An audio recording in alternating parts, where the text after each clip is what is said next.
I'm not saying my dick is big, but I am gonna say that my last 3 girlfriends are dead.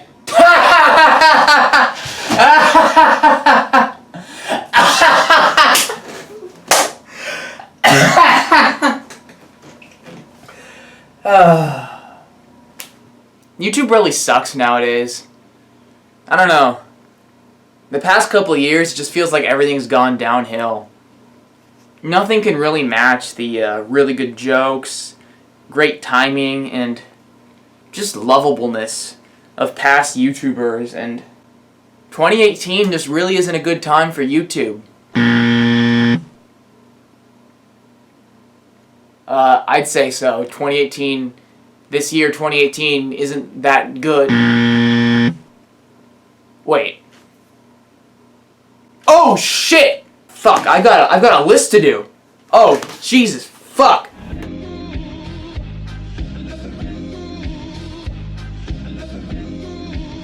Alright guys, let's not waste time. Hello and welcome to another countdown. 2018 was a year where I played video games, and today I'm going to tell you my favorite 10 games I played this year. It's pretty simple, but I guess we should establish some rules so we're all on the same page. These need to be games that I played for the first time in 2018, so games that I replayed last year will not be on the list. I will also be limiting each series to one game, so no series doesn't make too much of an impact on the list.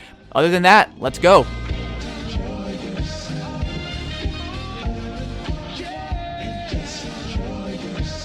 Getting over it with Bennett Foddy teaches us a good lesson about how the world works. Life isn't really life if there's no struggle. Without something to conquer, something to defeat, something to overcome, we begin to lose personal satisfaction in any form of motivation. Pleasure and pain are two sides of the same coin, and it's hard to really feel one without being capable of feeling the other. A life without any form of loss will go unappreciated. The only reason we feel so bad when a relative dies is because that relative made us so happy. Without something to be tired over, how can we feel the joy of resting? Oh, you just lost a lot of progress. That's a deep frustration, a real punch in the gut. This doesn't mean, though, that I was very happy to have some Aussie cunt give me some gay-ass fucking fortune cookie one-liner quotes whenever I went flying because of his stupid fucking game, stupid fucking controls. What kind of fucking name is Bennett Foddy? What the fuck are you? Foddy? You sound like a rejected fucking Earthbound enemy. Wow, I'm Bennett Foddy. I make stupid fucking games with dog shit controls to teach people about the benefits of life fucking sucking. Really? You feel that way, Bennett? How about you move to Mogadishu or something where you can really feel the satisfaction of struggling? How about I kick you in your tiny blue fucking balls so you can feel the pleasure of not having your balls being kicked later on? Fuck you and your gay-ass fucking reused asset fucking game.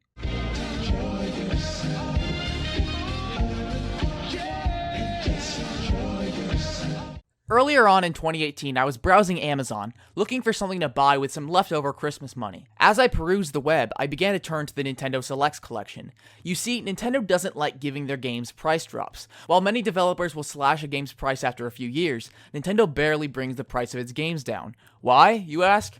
I wish I knew. Nintendo just seems to really hold on to the games they have, with minor exceptions. You see, sometimes Nintendo games do really well. Like, really, really well. When Nintendo has a game that sells so many copies, they decide to cut the price and sell it again. The group of elite games is called the Nintendo Selects, and Donkey Kong Country Returns is one of them, along with its 3DS remake. I never grew up with the Donkey Kong Country games. All I really knew about them as a really young kid is that they were on the Wii Shop channel, and that I didn't want them. Something about the word country in the game's title kinda overwhelmed my feeble 8-year-old mind. I could handle a world, a galaxy, and a 64, but a country just seemed a little out of my league. The biggest problem with the original Wii version of this game is that it forced you to use motion controls. And I know, we all love shaking a rectangular game controller to do basic functions, but I do appreciate that the 3DS version just lets you press buttons. It must have taken a genius to think of that. The most insight I can give into this game is how well it nails its challenge, because this game is difficult, at least more difficult than you'd expect. You might make the brand association and think that since Donkey Kong is pretty much an extension of the greater Mario franchise, that Donkey Kong Country would be pretty easy. But not really.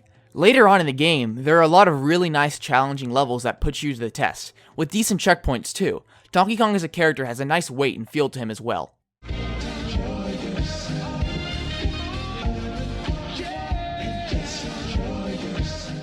As a kid, I would often hear people talk about how good the Castlevania games were. I would always kind of tune out, because the color scheme and general art direction didn't really engage me the same way colorful Mario did.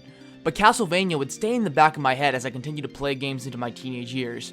I never played it, but I knew the basics. I heard people talk about it, but I was always like, eh. That was until Simon Belmont was revealed for Super Smash Bros. Ultimate. Holy shit. I wasn't even a Castlevania fan, but I was blown away by how good they were at bringing him into the modern era, and seeing the whip in HD was so cool. I started really getting the urge to fuck shit up with a whip in video games while I waited for Smash to come out, so I decided to play some Castlevania. People say all sorts of things about why they love Super Castlevania, but for me, the best thing about it is the unique tool of the whip. Of course I enjoyed the levels and music and all that, but what wrapped it all together was the interesting flexibility of Simon Belmont's vampire killing whip.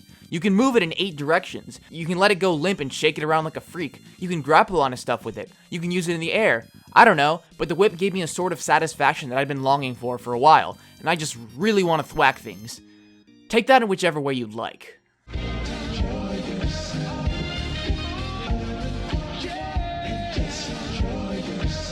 Metroid, Samus, returns? Returns from what, you ask? Probably the gap in time between now and the last Metroid game that wasn't some gay multiplayer 3DS installment whose art style looks like it was made by a Lego knockoff company. I'll be honest, I'm not too knowledgeable on the drama about AM2R and all the shit that went on there, so I'm just talking about the game in a vacuum, which it's pretty good. Metroid Samus Returns is a loose remake of Metroid 2 for the Game Boy. It's a game that puts a modern spin on the 2D Metroid formula, featuring new ways to fight enemies and new mechanics that tweak the rusty experience the series had been struggling with. No more will you have to go ballistic shooting every pixel in order to find out where to go next, because you now have a cute scanner thing that will highlight objects that can be interacted with. And trust me, that was an annoying part of previous games. What I enjoyed quite a bit in this game was collecting the power-ups and tools that gave me a better handle on the environment. It was always satisfying seeing something I couldn't get to, keeping it in my mind, and coming back with the upgrade I need in order to get it. I know that said a lot, but it's a really efficient reward cycle. I'll admit, I'm not that into Metroid, but because of Samus Returns, I'm more interested in getting more into the series than ever.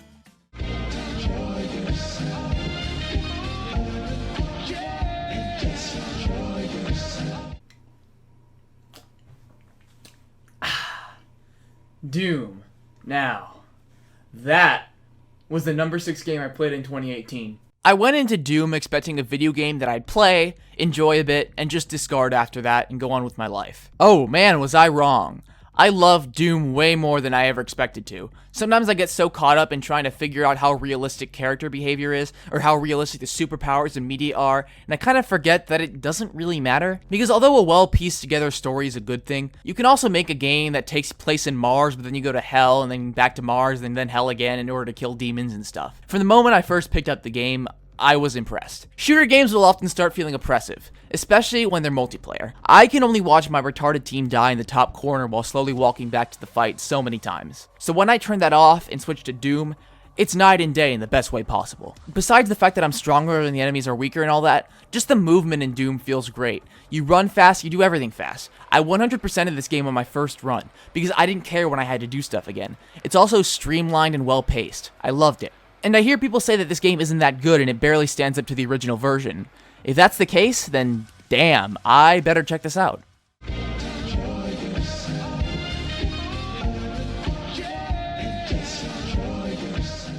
Super Mario Odyssey to me was a bold reminder of how much 3D Mario games kick ass. It got me thinking of Mario 64, Mario Galaxy, and the one I never finished, Super Mario Sunshine. And it was about what I expected.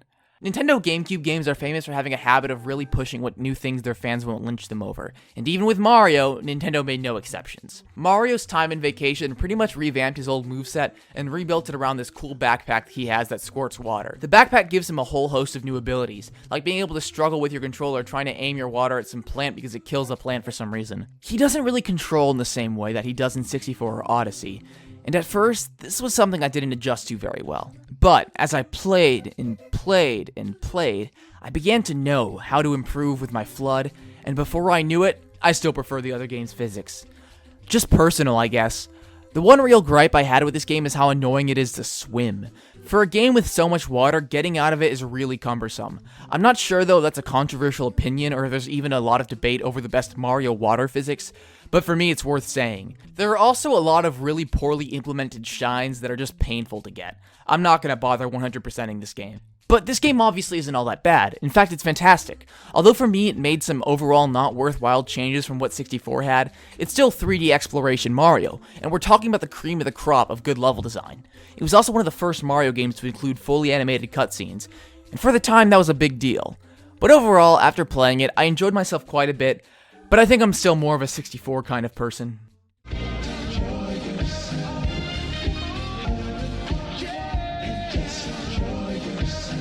The most frustrating thing about Fire Emblem for me is how, in my opinion, there's almost always something that's a little bit wrong. Maybe it's the map design, or easy to abuse mechanics, or even a bad story. There's always something that I have to deal with that I feel like could have been fixed pretty easily. So when I talk about what my favorite Fire Emblem game is, it's not a Fire Emblem game that truly stands out in any of its mechanics. In fact, it's in many ways a reskin of its predecessor. I started playing Fire Emblem Blazing Sword or Blazing Blade if you're a newbie a couple of years ago. But I must have been cursed or something because things would always go wrong as I tried to play it. Multiple play attempts had been sabotaged by random save data crashes, and because of that I have grown very familiar with some of this game's earlier chapters. But I finally was able to finish this game last year, and I was very happy with it. Fire Emblem Blazing Sword is a prequel to Fire Emblem Binding Blade, a Game Boy Advance game that features Roy from Smash Bros. And I'm sure you can see the resemblance in more than just Ellie would. But I think what this game really improves on is the story and characters, and the map design, and the gameplay. Pretty much everything. It's not something Blazing Sword does that no other game does. Sacred Stones came after and had more to show in terms of content. But the magic in this game is how there's no part of it that's especially bad compared to other games.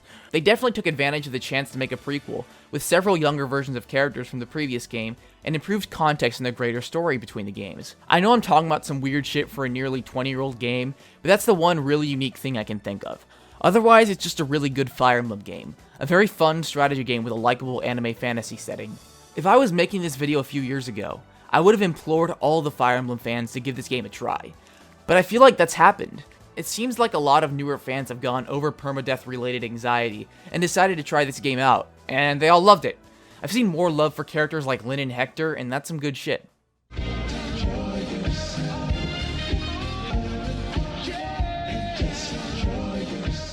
One of the dilemmas of these videos is how I handle games that I got around the new year. Some fans of mine have brought up that I didn't include certain games in my top 5 games I played in 2017 list, and asked why I didn't include them. This was because, although I had spoken about those games, the majority of my playtime with them was in early 2018 and not late 2017. The biggest example is Xenoblade Chronicles 2. A few years ago when I had first purchased Xenoblade Chronicles, I was anxious when I started it. I'd heard that this game was fucking long, and I just knew it was going to end up as a game that I'd have on my back burner for my entire life. Turns out I was wrong. With its rich, complex story and constant twists and turns, Xenoblade Chronicles quickly became, like, my favorite game ever. After that, I was engaged. I fucking loved me some Xenobutt Crapicles. Later on, we saw the release of Xenoblade Chronicles X, and although I was frustrated with it at first, as I spent more time with the game, I began to appreciate some parts of it that I had previously loathed. And before I even knew it, Nintendo announced Xenoblade Chronicles 2 like it was nothing. I don't know how this game was made so quickly, but damn. I enjoyed Xenoblade Chronicles 2, but definitely less so than its predecessor. Although I think with removing a lot of the statistic noise and streamlining the process of side content, they made the core game less frustrating, I still enjoy its predecessor's story and characters a lot more. This isn't saying that Xenoblade 2 is bad though, quite the opposite, it's great. And although it didn't blow me away with its story to the same extent that the first Xenoblade did, it does have one thing. Fucking Boreas, baby! Boreas. Fucking healing, Yeah, bitch, Boreas. best fucking healer. Best fucking me, bitch. Boreas, I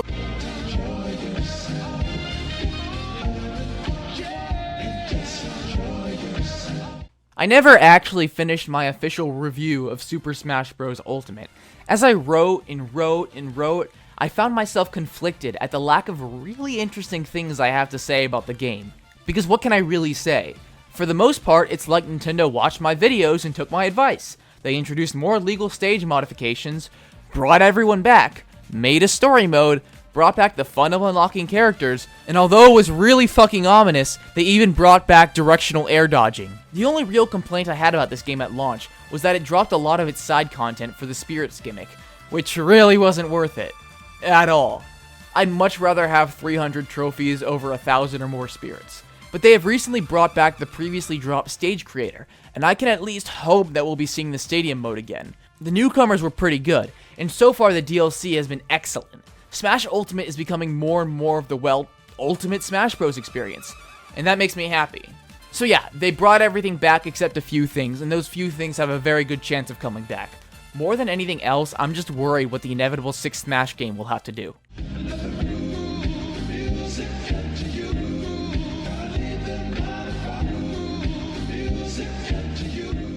A game beating Super Smash Bros. Ultimate in my favorites list was not something I'd seen coming. From the moment Smash Ultimate was announced, I was thinking, that's the game. That's the one who will be my #1 video game I played in 2018. But I was wrong. And what ended up becoming my favorite was some $60 game I got for $10 on Humble Bundle a few months earlier. In the Nintendo drought of last spring, I was bored enough to explore my Steam backlog, and I was piqued by one game that seemed kinda interesting. Sid Meier's Civilization 6. I forgot I had this game, but maybe I'll give it a shot, god damn it. I've never put this many hours into a game, and I've only been playing Civ 6 for a year. If you're not familiar with Civilization, you're not that different from what I was. I knew Civ 5 was a popular game, but I never had it. But Civ 6 for $10 was too much of a steal for me not to get.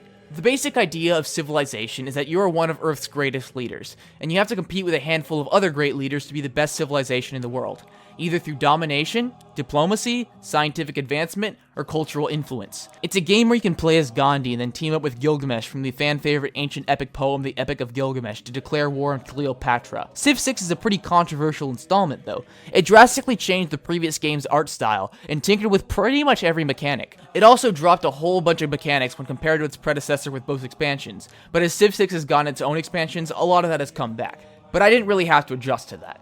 I'm sure though that in an alternate universe where I'd bought Civ 5 in 2014, I'd be complaining today about things I didn't like in Civ 6. But I am more used to increased focus on adjacency and districts and shitty AI. I think what I really like about Civilization is the number of ways to play and all the rules you have to work around. I think it just matches with what my brain likes really well and inspires me to play more. It's also just the kind of game that requires an amount of energy and focus that is just enough to be able to focus on something while being able to listen to music or podcasts or audiobooks. That's not to discredit the game's excellent score though, because the music of this game is fucking fire. I have played Civ 5 though, I'm just not as used to it. But the infinite possibilities of Civilization 6, along with all the history I've learned from the game, has kept me coming back. The new expansion was also a lot of fun.